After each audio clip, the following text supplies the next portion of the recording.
The Mercedes S-Class is the best-selling sedan worldwide. Now Mercedes presents the brand new model, and we're going to find out today what that car delivers. If there are any new inventions inside of the car, how about the drive, how about the luxurious feeling, how about the noise, driver assistance, safety systems, and everything else you may want to know about the brand new S-Class.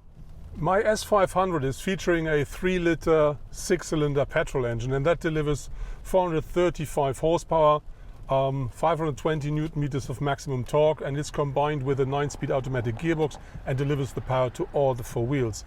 And with that on board, the car has more than enough power to have real fun while driving. On the other hand, you can really easy cruise, and it's so quiet inside of the car now that the sound level is quite like in a very, very high-class electric vehicle. The new S-Class is now 1.95 m in width, and with that 55 mm wider than its predecessor. And when you look at the front, the most prominent thing is for sure the big grille.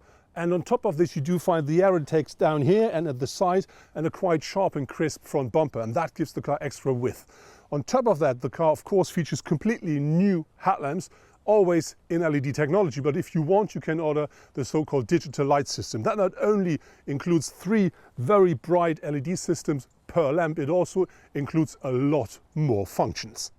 The light of each headlamp consists of 1.3 million pixels and so enables extremely precise light distribution. And the so-called topographic light takes hilly roads into account. When driving over a hilltop, the headlights do not shine into the sky. They will be swiped down onto the road.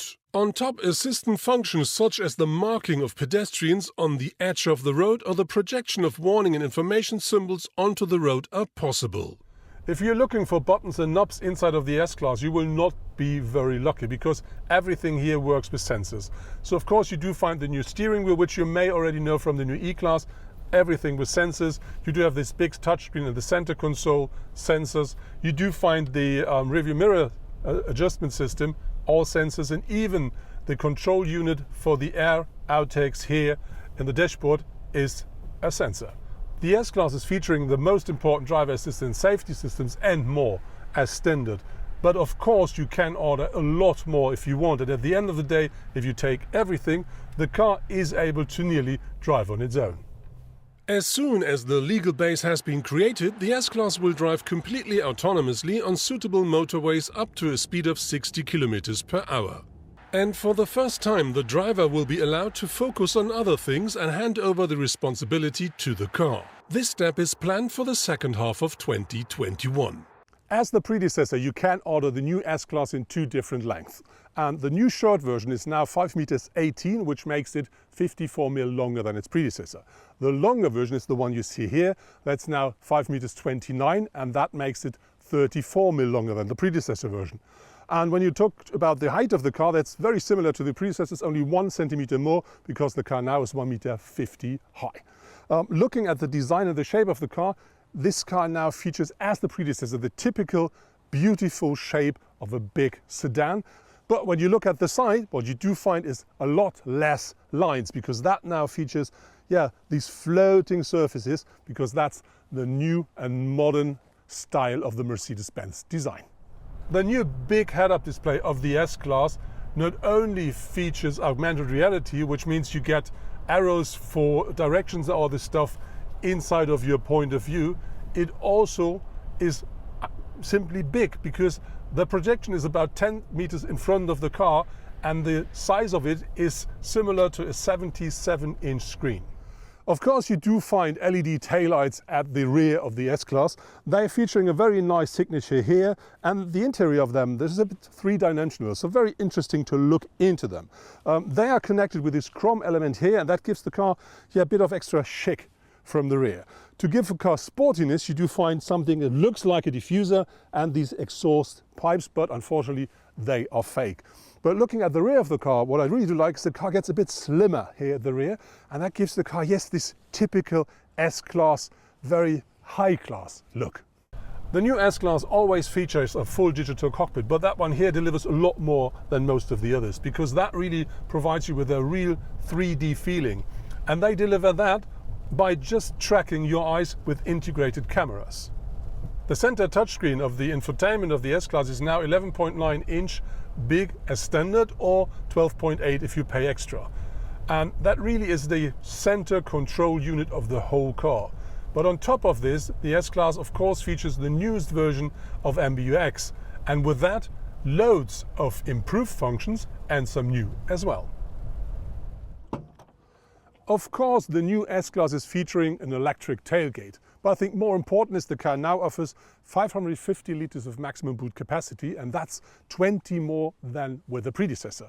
And if you are ordering the new plug-in hybrid, you will be lucky, because you will no longer find any steps inside of your boot, because the battery is now in the underfloor of the new S-Class. The materials and the craftsmanship here at the interior of the S-Class are really marvelous. And on top of this, the car features an interior design which is very interesting, because the dashboard is split in half, and that gives the car extra width and makes it even more airy than it is.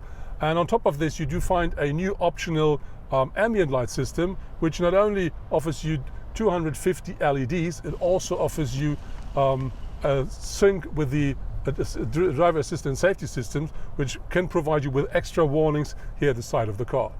Another new feature is the intelligent park pilot, which enables the S-Class to park in and out in suitable equipped multi-story car parks, fully automated and driverless.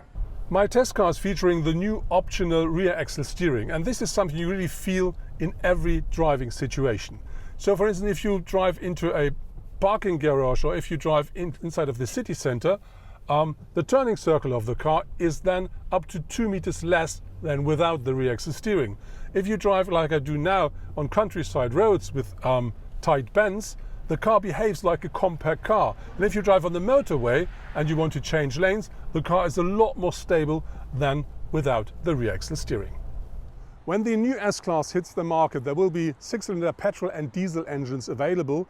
With a petrol, you can choose between 367 or 435 horsepower. For the diesels, you will have 286 or 330 horsepower. A bit later, there will be an 8-cylinder petrol engine available as well. That then delivers 503 horsepower. And if you want to drive a bit electric, 2021, there will be a plug-in hybrid available. That then should drive up to 100 kilometers purely electric. Of course, all of the S-Class models will have an automatic gearbox as standard, and some of them will be available either as an optional or as a standard feature with a 4MATIC all-wheel drive as well. The amount of space the S-Class offers here at the front seats is more than sufficient, even for a tall person like me with nearly 2 meters. On top of this, the seats are so comfortable, and they do offer loads and loads of support as well. How much space there is behind me, we're going to find out while having a short stop. This here is definitely the place to be if you sit on the rear seat in a Mercedes S-Class long version. So you can see the passenger seat is from the very front, and that gives me more than enough space. And there are two things I really do like a lot with the new S-Class. One thing is you will not only find a big touch monitor for each of the passengers, you will also find a tablet inside of the car, which you can take away, so with you when you leave the car. And the other very interesting thing is you can have with the rear seats a sleeping position. But normally by law, you're not allowed to be driven while having this position. And this is a bit of a pity, because that's very comfortable. But with the Mercedes S-Class, you're now allowed to do so, because they integrated something in the seat that is similar to I would say an airbag system. So it's an air cushion that will press you into the seat and into the belt whenever you will have an impact. And with that, you're allowed to, let's say, have a cozy night in the S-Class while you've been driven. Something I don't like is the new system to adjust your seats, because that now works with sensors as well. And this is now no longer as easy and as precise usable as with the predecessor. So now my test drive is about to come to an end, and I really have to say what will stay is how comfortable, how easy the drive in the new S-Class is. One reason for that is how quiet the car is, and on the other hand, how good the suspension and the steering are working. That's because they really provide you with loads of comfort. And then there is the powertrain. It is very easy, very quiet, and it always tells you, I do have power enough when needed, but if you don't, we just enjoy the drive. And then on top of this, you have this surround view in the car, which really is absolutely nice, and these big roof windows, which really provides you with a very nice and very cozy environment.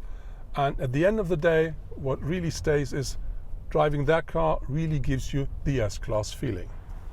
That was my test drive in the brand new Mercedes S-Class. And to make a long story short, I think Mercedes delivered again. This is the benchmark when we talk about comfort and security in the future, or let's say from now on. To drive the new S500 was a real pleasure, and that's not only because of the powertrain. The new rear axle steering really makes that car, it feels like a compact one, an absolute pleasure to drive. On top you get completely new or advanced driver assistance and safety systems, which makes partly autonomous driving so easy and so comfortable. And they said they were going to deliver more next year, so then you will find level 3 up to 60 kilometers per hour. But there is one downside for sure, that's the price. In Germany you pay for this base version, which is the S350D, from 93,500 euros onwards. That's the short version. The long one will cost you from 96,000 euros, and ours here, the S500 long, starts at 117,000 euros here in Germany.